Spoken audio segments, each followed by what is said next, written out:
जय हिंद, वंदे मातरम। साथियों, आज हम बात करेंगे बीसीए कोर्स के बारे में। बीसीए के बारे में बहुत सारे ऐसे पॉइंट्स हैं जो आपको जानना बहुत जरूरी है। बीसीए के बारे में पूरी डिटेल में हम बात करने वाले हैं कि बीसीए कोर्स क्या होता है, इसके लिए एलिजिबिलिटी क्राइटेरिया क्या होता है, इसको करने के बाद में कौन कौन सी में जॉब मिलने वाली है, कितना में सैलरी पैकेज मिलेगा, बेस्ट कॉलेज और यूनिवर्सिटी कौन से है, कितनी फीस लगेगी। तो बीसीए को लेकर आपके जितने भी क्वेश्चन हैं उन सब का आंसर आपको आज की इस वीडियो में मिलने वाला है। तो यदि आप भी जानना चाहते हैं बीसीए कोर्स के बारे में तो वीडियो में अंत तक बने रहिएगा। और यदि आप चैनल पर पहली बार आए तो चैनल जरूर सब्सक्राइब कर लीजिएगा, बेल आइकन प्रेस कर लीजिएगा, क्योंकि मैं आपके लिए इसी तरीके की इंफॉर्मेशन वीडियो लाता रहता हूं। तो साथियों, बात करते हैं बीसीए की। यदि फुल फॉर्म की बात करें तो फुल फॉर्म होती है इसकी बैचलर ऑफ कंप्यूटर एप्लीकेशन, यानी कि एक बैचलर डिग्री है जो किस में कराई जाती है, कंप्यूटर में कराई जाती है। यदि ओवरव्यू की बात करें तो साथियों, जैसे कि अभी मैंने आपको बताया क्या है, बैचलर डिग्री है जो कि किस में कराई जाती है, कंप्यूटर की फील्ड में कराई जाती है। इसमें 6 सेमेस्टर होते हैं, यानी कि सेमेस्टर मोड में इसको कराया जाता है। और जो अगर बात करें तो आईटी फील्ड की एक डिग्री है। इससे आगे बात करते हैं साथियों एलिजिबिलिटी क्राइटेरिया की, कि इसको करने के लिए हमें क्या योग्यता होनी चाहिए। तो साथियों, इसके लिए आपने अपना किसी भी मान्यता प्राप्त बोर्ड से 12th किया हुआ हो, पहला पॉइंट। यानी कि आपने 12th किया हुआ हो किसी भी स्ट्रीम से, कोई भी स्ट्रीम है आपकी, आर्ट है, साइंस है, कॉमर्स है, किसी भी स्ट्रीम से आपने अपना 12th किया हुआ हो किसी भी आपने रिकॉग्नाइज्ड बोर्ड यानी कि मान्यता प्राप्त बोर्ड से। इसके साथ साथ आपके उसमें मिनिमम 50% मार्क्स होना अनिवार्य है, यानी कि उसमें कम से कम 50% मार्क्स आपके होने चाहिए ओवरऑल। बहुत सारी यूनिवर्सिटीज 45% पर भी एडमिशन ले लेती है। अगर एससी एसटी है तो वहां पर और भी आपको छूट मिल जाती है 5% की, यानी कि 40% पर भी एडमिशन हो जाता है। इससे आगे बात करें साथियों, एक जो महत्वपूर्ण पॉइंट है इसमें कि मैथमेटिक्स कंपलसरी होता है 10th में, यानी कि आपके पास 10th में मैथ होना अनिवार्य है। यदि आपके पास में 10th में भी मैथ नहीं था फिर आप बीसीए नहीं कर सकते, इस चीज को याद रखिएगा। बहुत सारी यूनिवर्सिटी यदि एडमिशन करा लेती है तो वो गलत है। बीसीए के लिए आपका यदि 10th में मैथ नहीं है तो आप बीसीए नहीं कर सकते। 12th में मैं नहीं कर रहा हूं, 10th में आपके पास मैथ होना कंपलसरी है। तो इस वाले पॉइंट को आप जरूर ध्यान से देखिएगा। इससे आगे बात करते हैं साथियों नेक्स्ट कि एडमिशन प्रोसेस क्या रहता है, एडमिशन किस तरीके से होता है। तो साथियों, जो एडमिशन की प्रक्रिया है वो 2 तरीके से रहती है, एक होता है आपका एंट्रेंस बेस और एक होता है आपका मेरिट बेस। यदि हम बात करें मेरिट बेस पे तो मेरिट आपकी बनती है जो आपके 12th क्लास के रिजल्ट आएगा, 12th क्लास के जो आपके मार्क्स होंगे उसके भी पे मेरिट तैयार होती है और मेरिट के भी पर फिर आपको क्या कराया जाता है, एडमिशन कराया जाता है। यदि एंट्रेंस की बात करें तो साथियों इसके लिए जो सबसे पहला है कॉमन एंट्रेंस टेस्ट होता है, जो अब सभी सेंट्रल गवर्नमेंट यूनिवर्सिटी के लिए कर दिया है, CUET common university entrance test. तो आपका ये एंट्रेंस हो गया। इसके अलावा जो अपनी यूनिवर्सिटी है जैसे SRM है, IP है, तो वो अपना अपना एंट्रेंस एग्जाम कंडक्ट कराती हैं। तो यदि आपको किसी अच्छे कॉलेज या यूनिवर्सिटी में एडमिशन लेना है तो उसके लिए आप एंट्रेंस एग्जाम जरूर दीजिएगा। और ये तो आपको एग्जाम जरूर दीजिएगा, इससे काफी सारे बेनिफिट होते हैं। CUET का जो आपका एग्जाम होता है इसको यदि आप देते हैं तो बहुत सारी चीजों में आपको बेनिफिट मिलता है, जैसे आपका स्कॉलरशिप हो गया और भी काफी सारी चीजों में बेनिफिट मिल जाता है। अब इससे आगे बात करें साथियों, नेक्स्ट है कि इसको करने के लिए फीस कितनी लगती है।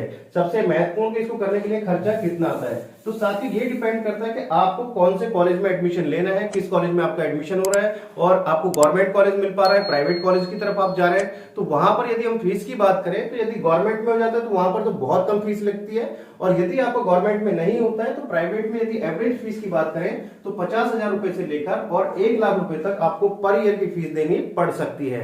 यानी कि जो इसका खर्चा है लगभग 50,000 रुपए से लेकर 1 लाख रुपए या उससे भी अधिक पैसे हो सकते हैं यदि आप किसी और अच्छे कॉलेज या यूनिवर्सिटी की तरफ जाते हैं। साथियों एक इंपॉर्टेंट इंफॉर्मेशन आपके साथ और शेयर करनी थी। साथियों यदि आपको किसी भी कोर्स में एडमिशन लेना है तो हर साल सक्षम एजुकेशन हजारों बच्चों को स्कॉलरशिप प्रोवाइड करती है। सक्षम स्कॉलरशिप वो आपकी जो गवर्नमेंट की स्कॉलरशिप होती है उससे अलग होती है। अब इसके लिए आपको अप्लाई कैसे करना है तो डिस्क्रिप्शन बॉक्स में एक लिंक दिया हुआ है सक्षम स्कॉलरशिप के नाम से, तो वहां पर जाकर आप अपना रजिस्ट्रेशन कर सकते हैं। रजिस्ट्रेशन बिल्कुल फ्री ऑफ कॉस्ट है, किसी प्रकार का कोई चार्ज नहीं है। तो यानी कि अगर आपको स्कॉलरशिप लेनी है पूरे ऑल ओवर इंडिया के लिए है तो आप अपना जो रजिस्ट्रेशन है वो कर सकते हैं, बिल्कुल फ्री ऑफ कॉस्ट है। इससे आगे बात करते हैं साथियों, नेक्स्ट है बेस्ट कॉलेज और यूनिवर्सिटी की। तो साथियों इसके लिए आपके जो बेस्ट कॉलेज है, यूनिवर्सिटी है, काफी सारे यूनिवर्सिटी और कॉलेजेस हैं जो इंडिया में आपका बीसीए कोर्स कराते हैं। यदि एनसीआर की बात करें तो साथियों एनसीआर में आप IIMR कॉलेज से कर सकते हैं, काफी अच्छा कॉलेज है। कॉलेज में आपको दो ही चीज देखनी है। सबसे पहला है एकेडमिक कैसा है, वहां का आपका जो एकेडमिक है, वहां की जो पढ़ाई है वो कैसी है। दूसरा, उस कॉलेज का प्लेसमेंट कैसा है। कैंपस से प्लेसमेंट होना बहुत जरूरी है। यदि आपका कैंपस से प्लेसमेंट नहीं होता है तो फिर आपको बहुत प्रॉब्लम होती है जॉब के लिए, फिर चाहे वो कोई भी कोर्स है, चाहे बीबीए है, बीसीए है, बीजीएमसी, कोई भी कोर्स है XYZ, यदि आपका कैंपस से प्लेसमेंट नहीं होता है तो जॉब के लिए फिर बहुत प्रॉब्लम होती है। तो आपको जो कॉलेज का चुनाव करना है उसमें आपको दो ही चीजें देखनी है, उस कॉलेज का एकेडमिक कैसा है और उस कॉलेज की प्लेसमेंट कैसी है। तो इसके बारे में यदि हम बात करें तो IIMR कॉलेज बेस्ट है, तो IIMR कॉलेज से आप कर सकते हैं, NCR में है। दूसरा आपका लॉयल कॉलेज है जो कि आपका चेन्नई में है। इससे आगे बात करें साथियों, महाराजा सूरजमल इंस्टीट्यूट है जो कि कहां पर है, न्यू दिल्ली में है, यहां से आप कर सकते हैं। और मद्रास क्रिश्चियन कॉलेज है जो कि आपका कहां पर है, चेन्नई में है। इसके अलावा भी बहुत सारे कॉलेज और यूनिवर्सिटी है, अभी बहुत ही कम मैंने लिखे हुए हैं यहाँ पर, तो वहां से आप BCA कर सकते हैं। SRM है, MIT है, बहुत सारे अलग अलग कॉलेज और यूनिवर्सिटी है जो आपका BCA कराते हैं, काफी अच्छी उनकी ब्रांड है, तो वहां से भी आप कर सकते हैं। तो यानी कि आपको कॉलेज का चुनाव करना, मैंने आपको बता दिया है कि कॉलेज का चुनाव करने के लिए आपको दो ही चीजों को देखना है। सबसे पहला है उस कॉलेज का एकेडमिक कैसा है, वहां की पढ़ाई कैसी है, और दूसरा है वहां का प्लेसमेंट कैसा है, क्योंकि दो ही चीजों पर डिपेंड करता है। इससे आगे बात करें साथियों, नेक्स्ट है कि इसको करने के बाद में आपको कहां कहां पर जॉब मिलने वाली है, क्या क्या जॉब मिलने वाली है। तो साथियों यदि जॉब की बात करें तो जॉब बहुत है इसमें। यदि आप BCA करते हैं, अच्छे से आप कंप्लीट कर लेते हैं, तो BCA के बाद में जॉब बहुत है। सबसे पहले आप सॉफ्टवेयर डेवलपर बन सकते हैं, इसके बाद में आप वेब डेवलपर बन सकते हैं, इसके बाद में आप सिस्टम मैनेजर बन सकते हैं, कंप्यूटर प्रोग्रामर आप बन सकते हैं। इससे आगे बात करें साथियों, आप डिजिटल मार्केटर आप बन सकते हैं, नेटवर्किंग की फील्ड में आप जा सकते हैं, सॉफ्टवेयर टेस्टर आप बन सकते हैं। यानी कि जॉब के लिए और भी काफी सारे ऑप्शन है। BCA करने के बाद आप उन फील्ड में जा सकते हैं, तो जॉब की कोई कमी नहीं है। और आने वाला जो आपका अगर हम कहें टाइम कहें तो वो भी आपका जो इसमें कभी भी जॉब स्कोप जो है वो कम होने वाला नहीं है। इसका जो कैरियर है काफी अच्छा रहने वाला है, क्योंकि आप सभी को पता है कि कंप्यूटर की फील्ड में each and everything is connected to the computer. हर सब सारी चीजें किससे कनेक्टेड है, कंप्यूटर से कनेक्टेड है। तो जॉब की यहां पर कोई कमी नहीं है, जॉब आपकी बहुत है। तो साथ ही यदि आपको वीडियो इंफॉर्मेटिव लग रही है तो वीडियो को लाइक और शेयर करना मत भूलिएगा, और एक अपना प्यारा सा कमेंट करना भी मत भूलिएगा। और चैनल को सब्सक्राइब नहीं किया तो चैनल को भी सब्सक्राइब कर लीजिएगा, आपके बहुत काम आने वाला है।